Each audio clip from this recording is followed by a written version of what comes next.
Bom, vamos direto ao ponto. Boas-vindas a esta nossa nova análise. Hoje, a pegada é totalmente estratégica e focada na aprovação. A gente vai fazer uma revisão didática do Código de Segurança contra Incêndio e Pânico, o famoso CSCIP, junto com os procedimentos administrativos e o detalhe de ouro, com um foco gigantesco no material 35.1 e especificamente a NPA 001 de dezembro de 2018, cobrindo ali do capítulo 1 até o 13. A ideia aqui é extrair a essência, sabe? Exatamente aquilo que as bancas de concursos tipo KO mais adoram cobrar. Vamos dominar a teoria e já ver como isso cai na prática. Nossa agenda hoje está super ágil. Primeiro a gente passa por objetivos e escopo, depois entra em certificados e procedimentos administrativos, segue para a classificação das edificações e para fechar com chave de ouro, uma rodada de revisão ativa usando questões reais do CAU. Seção 1. Objetivos e escopo da norma. Estabelecendo a base legal. Começando pelo comecinho, lá no capítulo 1 do código, olha, entender o porquê da lei existir facilita demais a vida na hora de memorizar as coisas. E isso nos leva direto ao artigo 2º. O que é mais fascinante aqui é a ordem destes 5 objetivos principais. Gente, proteger a vida dos ocupantes é sempre a prioridade número 1. É o alicerce de todo o código. Só depois vem dificultar a propagação do fogo, proporcionar meios para apagar o incêndio, garantir o acesso do corpo de bombeiros e, por último, manter a continuidade dos serviços. Então, se a prova pedir para elencar prioridades, sem pestanejar, a vida humana está no topo absoluto. Tá, mas quando exatamente esse código entra em ação? O artigo 5º traz os cenários, os famosos gatilhos de aplicação. E atenção total agora, porque as bancas amam fazer pegadinhas com isso. Uma obra nova, é óbvio, né? Mas reformas, mudança no uso do prédio, qualquer ampliação de área construída ou até mesmo aumento na altura da edificação, tudo isso também aciona as regras do CSCIP. Decorar essa listinha é ponto garantido na prova. Seção 2. Certificados e procedimentos administrativos. Decodificando as siglas. Aqui a gente entra forte nos capítulos de 1 a 13 da NPA 001. Vamos falar de vistoria, fiscalização e licenciamento. E é bom abrir bem os olhos, porque as armadilhas moram exatamente nessas definições. A grande sacada é não confundir vistoria com fiscalização. O truque mais clássico das provas é inverter esses dois. Pensa assim: vistoria é um pedido, o proprietário vai lá e solicita. Já a fiscalização é um ato de ofício, é o corpo de bombeiros agindo proativamente, exercendo seu poder de polícia a qualquer hora para checar se está tudo em ordem. Quem vai fazer a prova não pode, de jeito nenhum, deixar a banca misturar esses dois conceitos. E essa mesma lógica de prestar atenção nos detalhes se aplica aos certificados. De um lado, o CVCB, do outro, o CLCB. O CVCB, que é o certificado de vistoria, só é liberado para aquelas edificações que já estão com tudo prontinho, com as medidas de segurança totalmente executadas e verificadas. Já o CLCB, o certificado de licenciamento, funciona mais na base da confiança.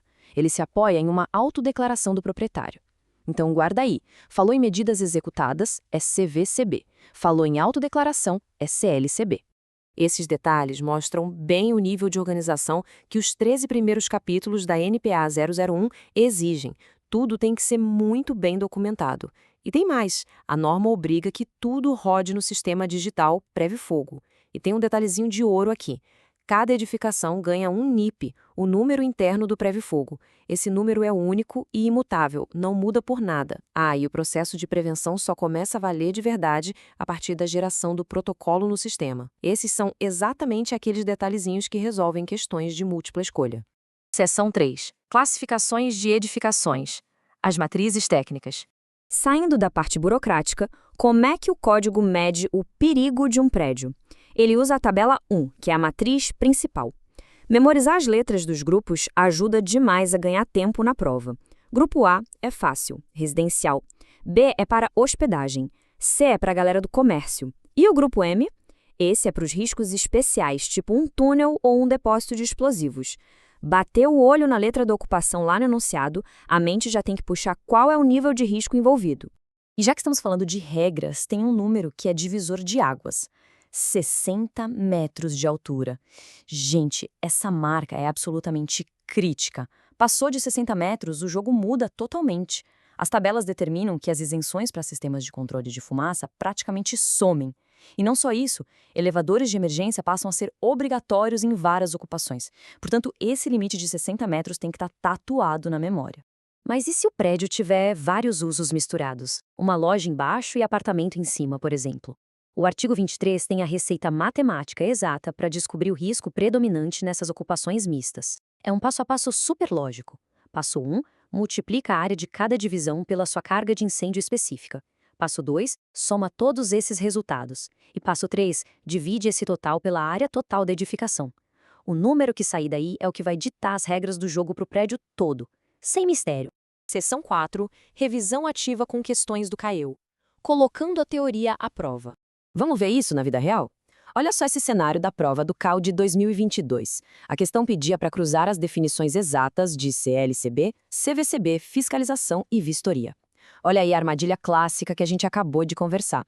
A banca tentou confundir quem não lembrava a diferença entre o que é voluntário e o que é de ofício. E a resposta está lá, no texto circo do artigo 10. Fiscalização ocorre a qualquer tempo. É o Estado agindo. Já a vistoria depende de solicitação do proprietário. Dominar o significado dessas duas palavrinhas é o que garante aquele ponto precioso na hora do aperto. Avançando para um exame bem mais recente, no CAU de 2025, pintou uma questão super capciosa sobre a nossa NPA 001. A pergunta era a seguinte: o licenciamento simplificado realmente dispensa a necessidade de uma vistoria antes da loja abrir as portas? E aí, o que a gente responde? A resposta é verdadeiro, mas com um enorme porém que a banca queria saber. Sim, o licenciamento simplificado agiliza as coisas e dispensa a vistoria prévia. Mas não é bagunça, não é passe livre. Essa vistoria continua sendo obrigatória e tem que acontecer em até 1 ano a partir da data de abertura. O grande segredo dessa questão era lembrar desse prazo de graça de exatamente 1 ano. Ainda na mesma prova de 2025, os examinadores pegaram pesado nas métricas. A dúvida era dupla. Caixas d'água e casas de máquinas lá no topo contam para a altura oficial do prédio? E as escadas enclausuradas entram ou não entram na conta da área total protegida? Mais uma vez, os detalhes importam demais. As regras são claríssimas. Para medir a altura, a gente exclui os pavimentos lá de cima que são só técnicos, tipo a casa de máquinas e a caixa d'água. Isso não conta. Agora, na hora de calcular a área total que precisa de proteção, tem que colocar na conta, sim, todas as escadas enclausuradas e as anticâmaras. A banca quer selecionar exatamente quem conhece essas exceções de cor e salteado. Para amarrar nossa revisão, deixo aqui uma provocação baseada no artigo 18. Tem um CVCB emoldurado na parede da imunidade para o resto da vida? A resposta é um gigantesco não. O código exige manutenção contínua. Se as medidas falharem porque o responsável foi negligente, a responsabilidade civil, penal e administrativa vai bater na porta e o documento pode até ser cassado.